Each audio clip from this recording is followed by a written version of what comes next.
नमस्कार, मेरी वीडियो में आपका हार्दिक स्वागत है। आज हम सुनेंगे आंवला नवमी यानी कि अक्षय नवमी के बारे में संपूर्ण जानकारी। आंवला नवमी को ही अक्षय नवमी के नाम से भी जाना जाता है। ये त्योहार कार्तिक शुक्ल पक्ष की नवमी तिथि को मनाया जाता है। इस दिन आंवले के पेड़ की पूजा होती है। यहाँ हम आपको ये बता रहे हैं कि आंवला नवमी के यानी कि अक्षय नवमी के शुभ अवसर पर मथुरा वृंदावन की परिक्रमा का खास महत्व माना जाता है। इस दिन श्रद्धालु अक्षय पुण्य अर्जित करने के लिए मथुरा वृंदावन की परिक्रमा करते हैं।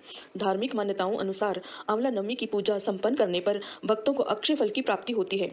कहते हैं इस दिन किए गए शुभ कार्यों का पुण्य कई जन्मों तक प्राप्त होता है। इस दिन आंवले के पेड़ के नीचे भोजन पकाने और खाने का विशेष महत्व माना जाता है।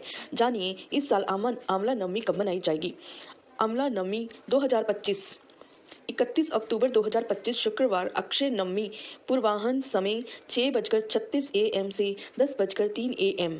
नवमी तिथि प्रारंभ 30 अक्टूबर 2025 को 10:06 AM से नवमी तिथि समापन 31 अक्टूबर 2025 को 10:03 AM प्रातः बजे आंवला नवमी का मनाया जाएगा।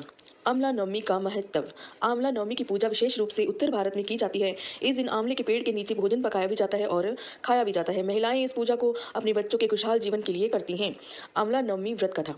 आंवला नवमी की पौराणिक कथा अनुसार एक बार देवी लक्ष्मी पृथ्वी का भ्रमण करने आई तो रास्ते में उन्होंने अपने मन में भगवान विष्णु और शिव की एक साथ पूजा करने की कामना की। लक्ष्मी माँ ने विचार किया कि विष्णु और शिव को एक साथ किस तरह से पूजा जा सकता है। तब उन्हें महसूस किया कि तुलसी और बेल की गुणवत्ता एक साथ आंवले के पेड़ में ही पाई जाती है।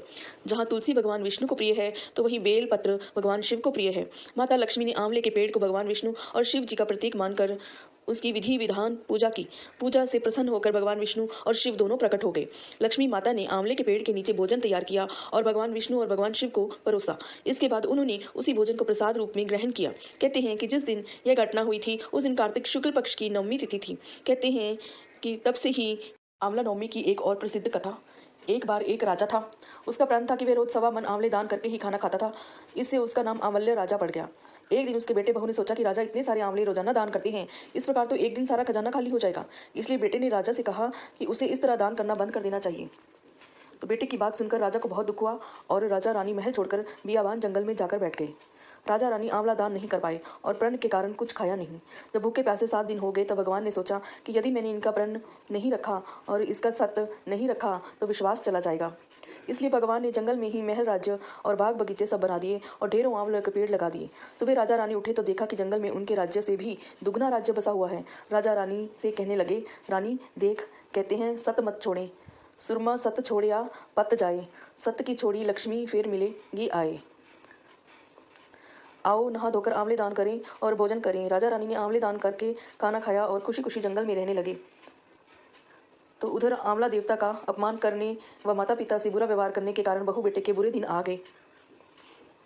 तो राज्य दुश्मनों ने छीन लिया। दाने दाने को मोहताज हो गए और काम ढूंढते हुए अपने पिताजी के राज्य में आ पहुंचे। उनके हालात इतने बिगड़े हुए थे कि पिता ने उन्हें बिना पहचाने हुए काम पर रख लिया। बेटे बहू सोच भी नहीं सकते कि उनके माता पिता इतने बड़े राज्य के मालिक भी हो सकते हैं। सो उन्होंने भी अपने माता पिता को नहीं पहचाना। एक दिन बहू ने सास के बाल गूंथते समय उनकी पीठ पर मस्सा देखा। उसे यह सोचकर रोना आने लगा कि ऐसा मस्सा मेरी सास के भी था। हमने ये सोचकर उन्हें आंवले दान करने से रोका था कि हमारा धन नष्ट हो जाएगा।